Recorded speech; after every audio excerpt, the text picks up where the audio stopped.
સ્ત્રી તમને બનાવશે ધનવાન. શું છે આ રહસ્ય?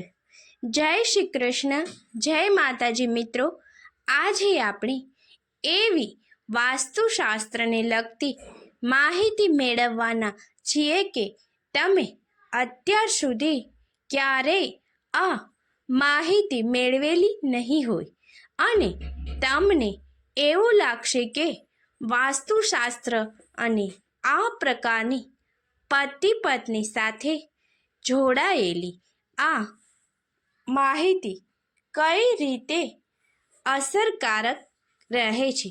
મિત્રો, જે મહિલાઓ પોતાના પતિની ડાબી બાજુ સૂવે છે તો ઘરમાં અમીરી આવે છે અને તેનો પતિ ધનવાન બને છે.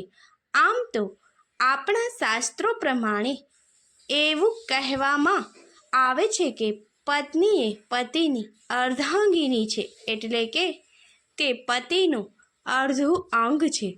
પતિ પત્નીના સંબંધ સારા ન હોય તે ઘરમાં સુખ, શાંતિ અને સમૃદ્ધિ ક્યારેય સ્થિર નથી રહેતી, એટલે કે માતા લક્ષ્મીની કૃપા નથી હોતી.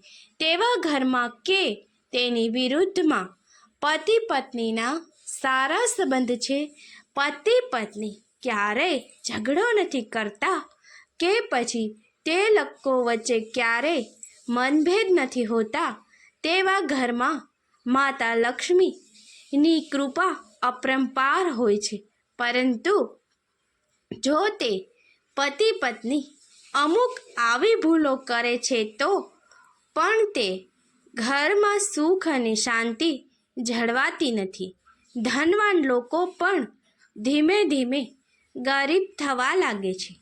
જે સ્ત્રી રાત્રિના સમયે વહેલા સૂવે છે તે સવારે વહેલા જાગે છે તો શાસ્ત્રોમાં એવું કહેવામાં આવે છે કે તે ઘરમાં ઝડપથી ધન, સંપત્તિ અને વૈભવ આવે છે.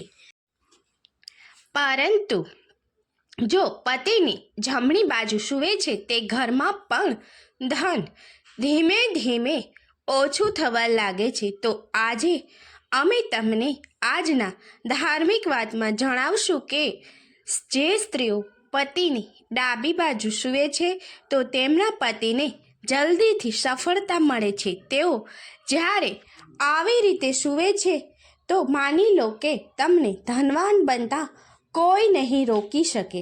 આ વાતો શાસ્ત્રોમાં કહેલી છે, એટલે કે એ તમારે જાણવી ખૂબ જ જરૂર છે. તો ચાલો જાણીએ. આપણા શાસ્ત્રો મુજબ સ્ત્રીને 4 કાર્યમાં જ પતિની ડાબી બાજુ રહેવું જોઈએ. આમ તો આપણા હિન્દુ ધર્મમાં 16 સંસ્કારો આવેલા છે અને દરેક વ્યક્તિના જીવનમાં વિવાહ સંસ્કારનો ખૂબ જ મહત્વ હોય છે. અને તમને એ વાતનો ખ્યાલ હશે કે વિવાહના સમયે બ્રાહ્મણ પુરુષની ડાબી બાજુ, સ્ત્રીને જમણી બાજુ બેસાડે છે અને પછી વિધિ કરે છે. જ્યારે વિધિ પૂર્ણ થાય છે પછી તે બંને વરઘોડિયાને એટલે કે પતિ પત્નીને મંગળ ફેરા ફેરવે છે. આમ તો લગ્નમાં 7 ફેરા મુખ્ય હોય છે અને અમુક લોકો 4 ફેરા અત્યારે ફેરવે છે. મુખ્ય વાત એ છે કે અંતિમ ફેરામાં બ્રાહ્મણ પતિ પત્નીને એ અવળા બેસાડે છે, એટલે કે પત્ની ડાબી બાજુને પતિ જમણી બાજુ બેસે છે. તેનું મુખ્ય કારણ એ છે કે તે દંપતીએ સમયે લક્ષ્મી અને નારાયણના સ્વરૂપમાં હોય છે. તમે કોઈ પણ દેવાલય કે મંદિર પછી કે કોઈ પણ છબીમાં જોશો કે તમને ખ્યાલ આવશે કે લક્ષ્મીજી ભગવાનની ડાબી બાજુ હશે. પછી રાધા કૃષ્ણની મૂર્તિ હોય કે પછી સીતારામની મૂર્તિ કેમ ના હોય, રાધા હંમેશા કૃષ્ણની ડાબી બાજુ જ હોય. સીતાજી હંમેશા રામની ડાબી બાજુ જ હોય. તમે કોઈ પણ ભગવાનને જોશો તો જોડીના રૂપમાં હશે, ત્યારે માતાજી ડાબી બાજુ, ભગવાન પુરુષોત્તમ જમણી બાજુ જ હશે. અને મનુષ્ય તેના જીવનકાળમાં આ 4 સમયે જ તેની પત્નીને ડાબી બાજુ રાખી શકે છે. તેમાં પહેલું છે કે લગ્ન સમયે, પછી બીજું છે જ્યારે પતિ પત્ની સાથે ભોજન ગ્રહણ કરતા હોય ત્યારે પણ પત્નીને ડાબી બાજુ બેસવું જોઈએ.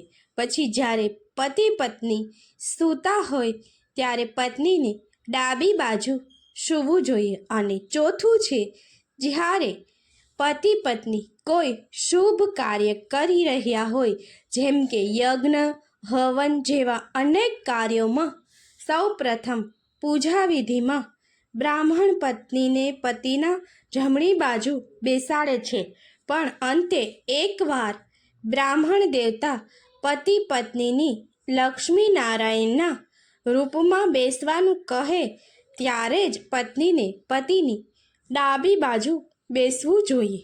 આ સિવાય ક્યારેય પણ કોઈ પણ સારા કે ખરાબ સમયમાં પત્નીને પતિના ડાબી બાજુ બેસવું કે ઊભું રહેવું ન જોઈએ.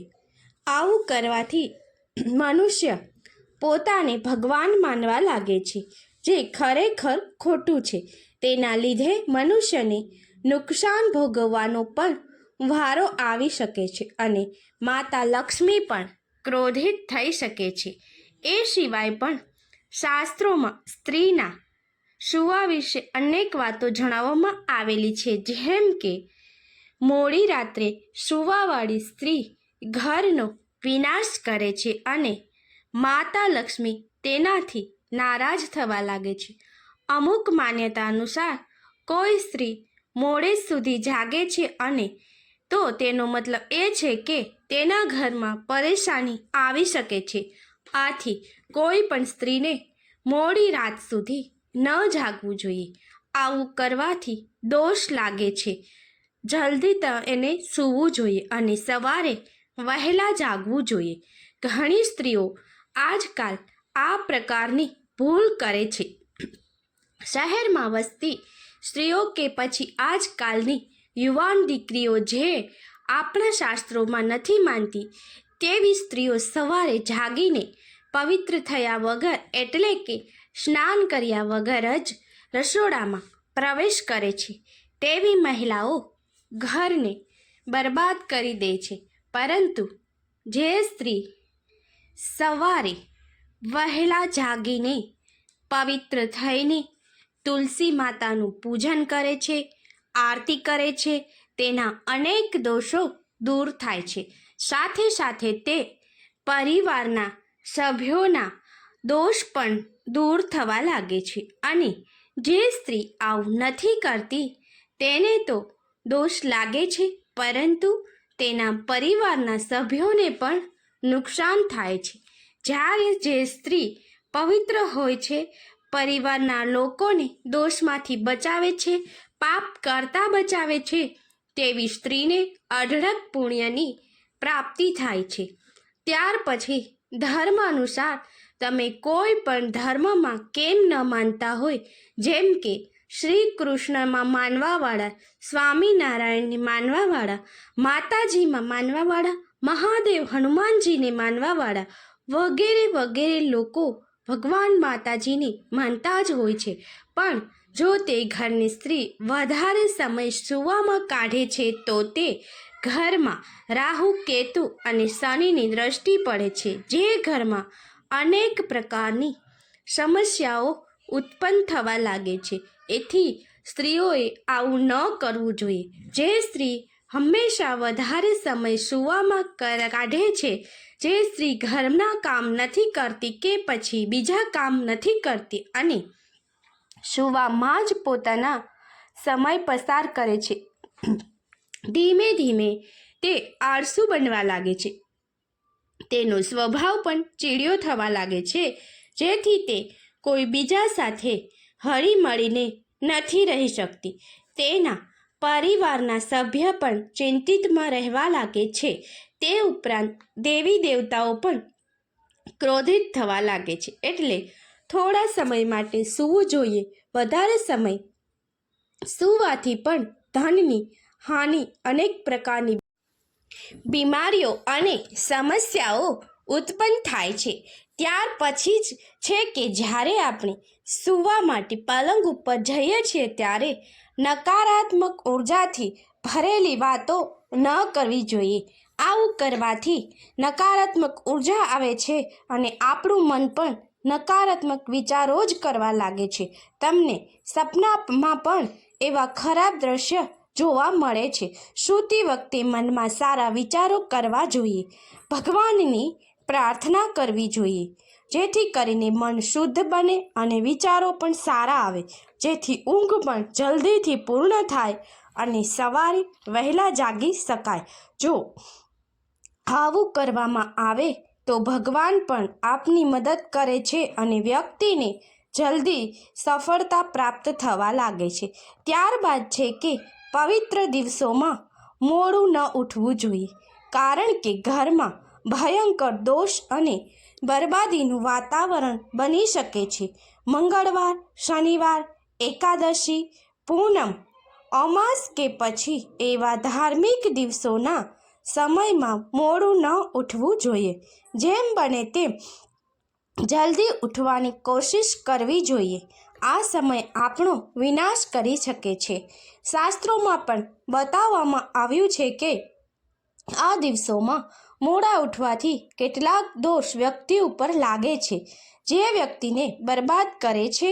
અને પછી છે કે સવારે જાગવા માટેનો સમય 4 થી 5:30 સુધીનો માનવામાં આવે છે. તે સમયને બ્રહ્મ મુહૂર્ત કહેવામાં આવે છે. આ સમયે જાગવાથી સફળતા મળે છે. આ સમયે જાગવાવાળી સ્ત્રી માતા લક્ષ્મી અને દેવી દેવતાની પ્રિય હોય છે. મિત્રો, જરૂરી વાત એ પણ છે, જે ઘરમાં ધન એવી રીતે આવે છે કે કોઈને ખબર પણ નથી પડતી. જો આ દિશામાં સ્ત્રી અને પુરુષને સૂવું જોઈએ. યાદ રાખજો, પત્નીને પતિની ડાબી બાજુ સૂવું જોઈએ. સ્ત્રી અને પુરુષને પશ્ચિમ પૂર્વ દિશામાં માથું રાખીને ન સૂવું જોઈએ, માથું રાખીને સૂવું જોઈએ. જો તે ધાન્યથી ભરવા લાગે છે તો તે ઘર પરિવાર ધાન્યથી ભરાવા લાગે છે. મિત્રો, આ હતી આજની ખૂબ જ અગત્યની અને ક્યારેય ન જાણવા મળી હોય એવી વાસ્તુને લગતી માહિતી. આશા રાખું છું કે આપને આ માહિતી પસંદ આવેલ હશે. જય માં લક્ષ્મીજી.